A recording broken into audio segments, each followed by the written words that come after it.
Golden light poured from enormous crystal chandeliers that hung like shimmering constellations from the ceiling, scattering reflections across polished marble floors so smooth they mirrored every movement. The aisle was lined with perfect rows of fresh white roses, their fragrance soft but unmistakable, blending delicately with a faint scent of expensive perfume drifting through the air. A quartet of violinists played near the grand staircase, their music floating gracefully across the hall, wrapping the room in elegance and warmth. Every detail had been curated for perfection, from the silk drapery cascading down tall windows to the towering floral arrangements placed strategically beside gold-trimmed pillars.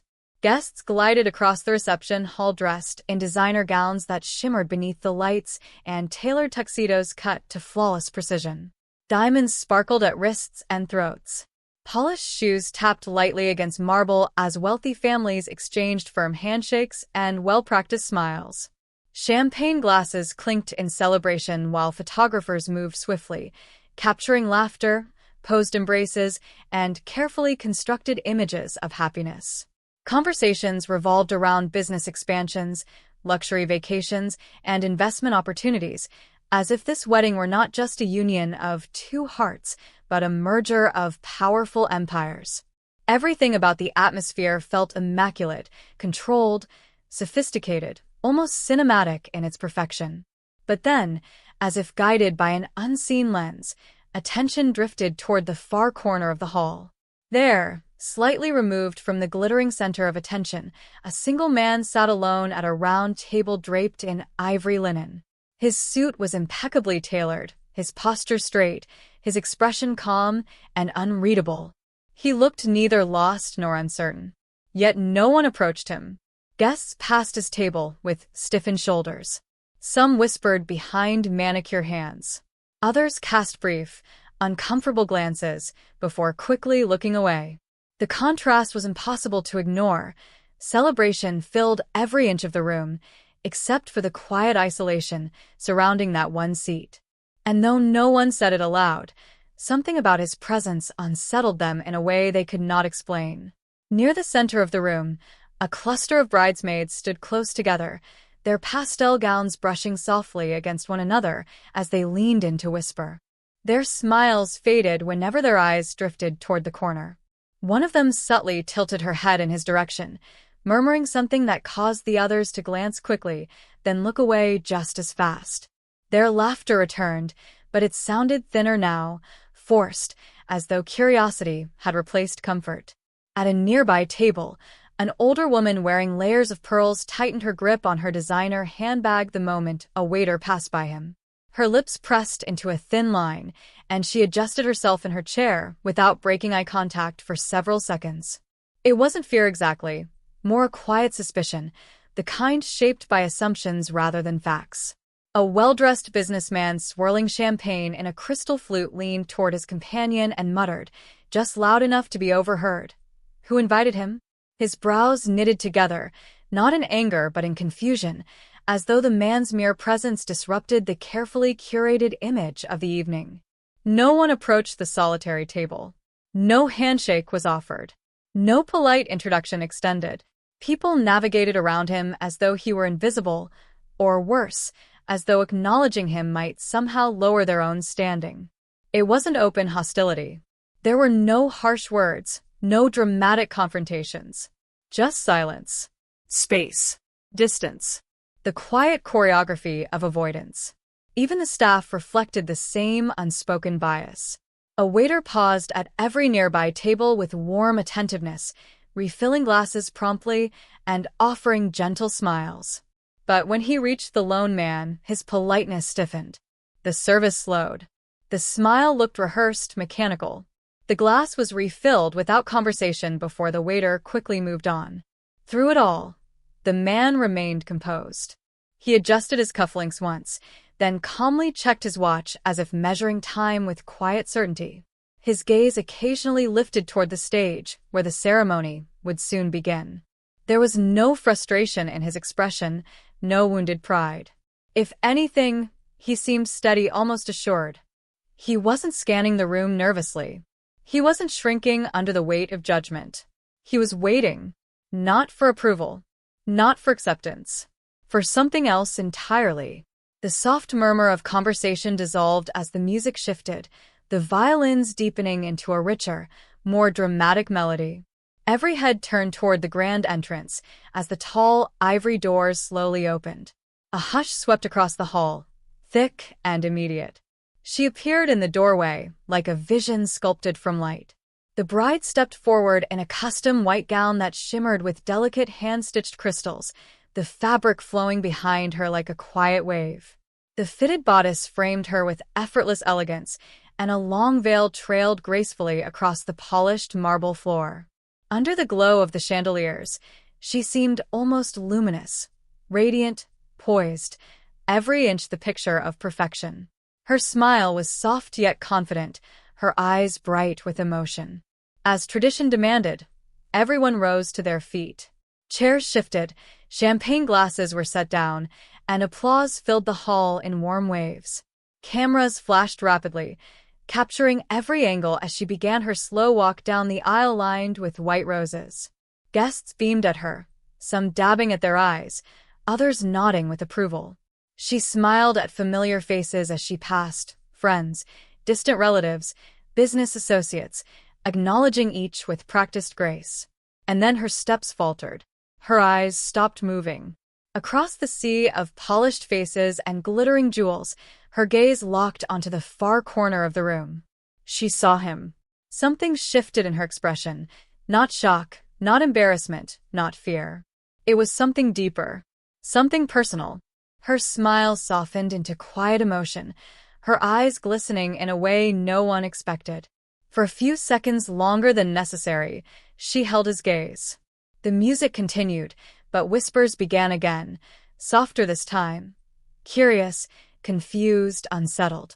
At the front of the hall, beneath an arch woven with white roses and soft golden lights, the groom stood tall, the very image of composure. His tuxedo was tailored to perfection, every line sharp, every detail deliberate. Confidence had always followed him easily, the quiet assurance of a man raised in privilege, accustomed to respect without needing to ask for it. His family name carried weight in business circles, in charity galas, in rooms like this one. He had been smiling as the bride entered, pride warming his expression while guests admired the union of two powerful families. But then he noticed it, the subtle pause in her steps, the shift in her focus. His eyes followed hers. They landed on the man seated alone in the far corner. The groom's smile faded just slightly. His jaw tightened, almost imperceptibly, but enough to reveal the flicker of irritation beneath his polished exterior. He leaned subtly toward his best man, keeping his voice low so it wouldn't carry beyond the altar. "Why is he here?" The best man glanced over his shoulder, scanning the room before spotting the solitary figure. He gave a small shrug, confusion mirrored on his face. "No idea," he whispered back. The groom straightened, but the easy confidence he had worn moments ago no longer fit as comfortably. It wasn't fear that crossed his features. It was discomfort. A quiet disruption of expectation. This day was planned meticulously, every guest accounted for, every detail approved. Nothing was supposed to feel uncertain. Yet something about the man's presence unsettled him. The bride resumed her slow walk, the music continuing as though nothing had shifted. But the air felt different now. Heavier, charged. An unspoken tension settled over the ceremony, hovering between past and present, waiting to be acknowledged. Years before the crystal chandeliers and marble floors, before the designer gowns and polished smiles, her world had looked very different. There had been no grand halls, no strings of white roses, no cameras waiting to capture her happiness. There had only been a cramped apartment with peeling paint, overdue bills stacked on a small kitchen table, and the constant hum of anxiety that never seemed to fade. She had worked 2 jobs back then, mornings at a small cafe, where the scent of burnt coffee clung to her clothes, and evenings at a retail store where her feet ached from standing for hours. In between shifts, she attended college classes, clutching borrowed textbooks and fighting exhaustion with stubborn determination. Sleep was a luxury she rarely allowed herself. Dreams felt distant, almost foolish. Then everything collapsed at once. An unexpected tuition increase. A car repair she couldn't afford. Rent that doubled without warning. The eviction notice had been taped to her door like a public announcement of failure. She remembered standing in that dim hallway, hands trembling, realizing she had no one left to call. Friends who once filled her tiny apartment with laughter suddenly stopped answering messages. Relatives offered polite sympathy, but no real help. Support evaporated the moment it required sacrifice. She had never felt more alone. That was when he appeared, not dramatically, not as some heroic figure demanding attention, but quietly. Steady. Observant. He had noticed her long before she noticed him. He offered practical advice first, guidance about scholarships she hadn't known existed, introductions to people who valued hard work over pedigree. When harassment from a predatory landlord threatened to make her situation worse, he stepped in with calm authority, ensuring it stopped without spectacle. When her tuition deadline loomed impossibly close, an anonymous payment appeared, covering what she couldn't. She didn't need to ask who it came from. She recognized the quiet pattern of his support. More than money or protection, he gave her belief. He spoke to her as though success was not a distant miracle, but an inevitable result of her resilience. He mentored her patiently, teaching her how to navigate professional spaces that once intimidated her. He corrected her gently, encouraged her fiercely, and reminded her that her circumstances did not define her worth. He never asked for recognition, never requested gratitude, never positioned himself as her savior. But because of him, she stayed in school. Because of him, she graduated. Because of him, she stepped into rooms like this wedding hall not as an outsider, but as someone who belonged. The present returned like a sharp inhale. The officiant cleared his throat gently and began speaking about love, unity, and the joining of two families. His voice was warm and practiced, echoing softly through the grand hall as guests shifted their attention back to the altar. The violinists lowered their volume, allowing the ceremony to take center stage. But the bride's focus wavered. Though she stood beside the groom, hands lightly clasped around her bouquet, her gaze drifted again, not toward the floral arch or the smiling faces before her, but toward the far corner of the room. Her expression carried a quiet storm of memory and emotion. Anyone watching closely could see she was present in body, yet somewhere else in thought. The whispers had not stopped. They should have checked the guest list more carefully. Does anyone know him? He doesn't look like he belongs here. The comments were hushed, but sharp enough to cut through the elegance of the moment. A woman seated in the front row, the groom's aunt, leaned toward another relative and muttered that perhaps security should step in before things became uncomfortable. The suggestion traveled quickly, passed between tight smiles and raised brows. Near the wall, one of the venue's security staff glanced subtly toward the lone table, awaiting direction. The man noticed. He noticed the glances, the stiffened shoulders, the barely concealed suspicion. Yet he did not react. He did not shift nervously in his chair or attempt to defend his presence. His hands rested calmly on the table. His posture remained straight, composed. There was no shame in his eyes, no intimidation, no trace of apology. Instead, there was something far more unsettling to those watching him. Certainty. As though he understood something the rest of the room did not. As though he knew the moment unfolding was only the beginning. The officiant smiled warmly, glancing between the bride and groom as the ceremony reached its final formality. His voice carried clearly through the hall, steady and ceremonial. If anyone present has reason to object to this union, speak now or forever hold your peace. The words lingered in the air. Silence followed. No movement. No sound beyond the faint hum of the chandeliers overhead. Guests exchanged satisfied looks, confident that the ceremony would proceed flawlessly. The groom exhaled subtly, a small smile returning to his lips. And then, wait. The single word cut through the hall, like a blade. It wasn't loud, but it was firm. Gasps rippled across the room as every head snapped toward the bride. The officiant blinked in confusion. The groom's smile vanished completely. She wasn't looking at him. Slowly, deliberately, she turned away from the altar. The soft rustle of her gown echoed as she stepped down from the raised platform, her heels clicking against the marble floor. The movement felt unreal, almost suspended in time. Photographers hesitated, unsure whether to continue shooting. The violinists lowered their bows entirely. The groom reached out slightly, whispering her name under his breath, but she didn't stop. Her eyes were fixed on one place. One person. The guests parted instinctively as she moved through the aisle, the white roses brushing against the delicate fabric of her dress.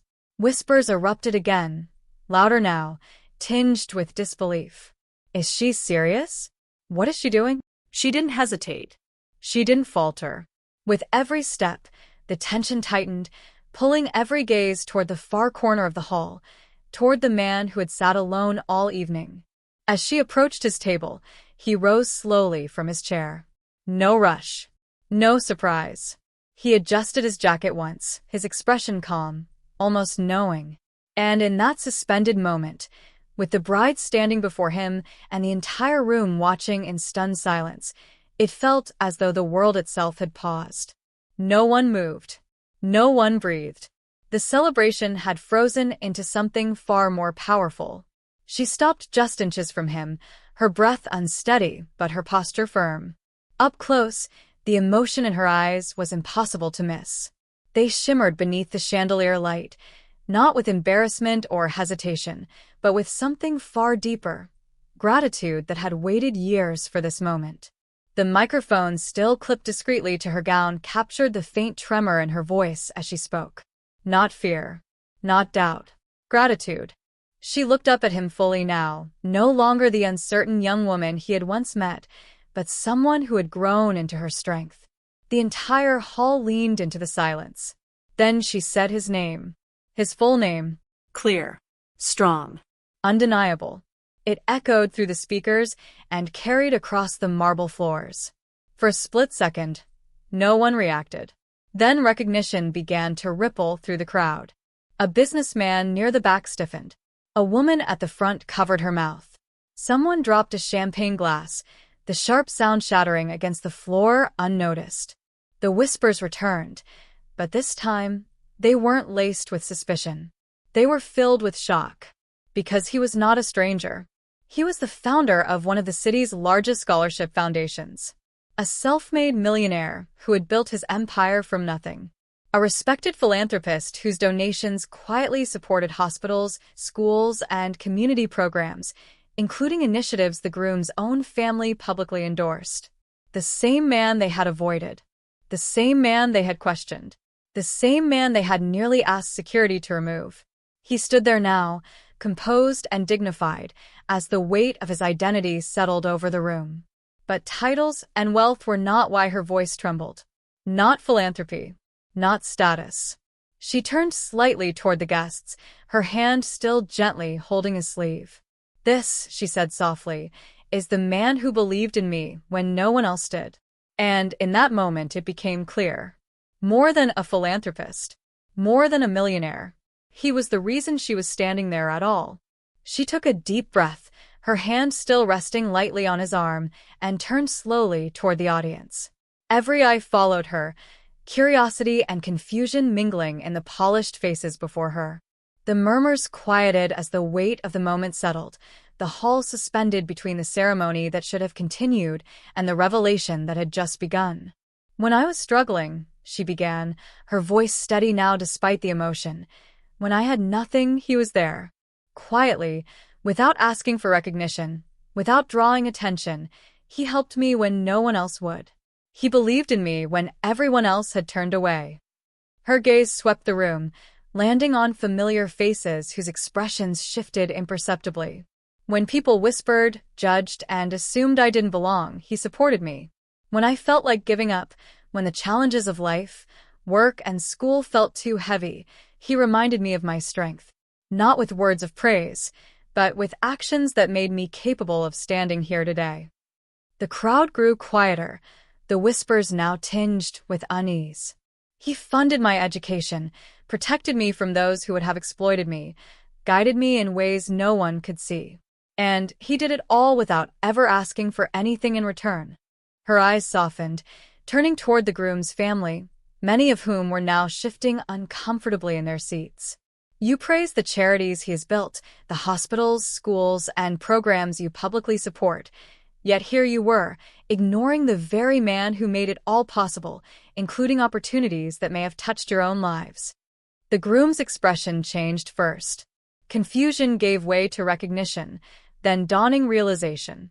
He leaned forward slightly, as if to catch every word, every detail. The whispers spread, slower this time, replaced by a growing sense of embarrassment and awe. One by one, guests began to understand. The polite smiles, the sideways glances, the judgments made in ignorance, they had all been wrong. The room, once filled with the certainty of social hierarchy, now shifted. A collective understanding emerged. The man they had avoided, the one they assumed did not belong, was the very reason the bride stood there with confidence and gratitude. What had begun as discomfort and suspicion transformed into respect, reflection, and humility. The truth had been revealed, and it was undeniable. The groom took a slow, deliberate step forward, each movement measured as if the weight of the moment had shifted entirely onto his shoulders. The confident, assured posture he had carried all evening wavered, replaced by a subtle humility he had rarely experienced. His eyes, once curious and uneasy, now reflected recognition and a growing respect. The man who had seemed like an outsider just moments ago now appeared powerful, dignified, and composed, every inch the figure of authority and quiet strength. He paused for a heartbeat, then extended his hand. The gesture was simple, yet heavy with meaning. The man met it calmly, his grip firm but unassuming, conveying a quiet wisdom that spoke louder than words. There was no anger in his eyes, no trace of resentment for the hours of judgment, whispers, and avoidance he had endured. Only patience, understanding, and dignity. The groom's voice carried across the hall, strong yet humble. "I apologize," he said, directing his words not only to the man but to the entire room. "For the discomfort, the assumptions, and the oversight. You deserved better." A collective shift swept through the audience. Heads lowered in embarrassment. Whispers of correction and recognition replaced the earlier murmurs of judgment. Respect had replaced suspicion, and the room felt the weight of its own mistakes, now laid bare before everyone.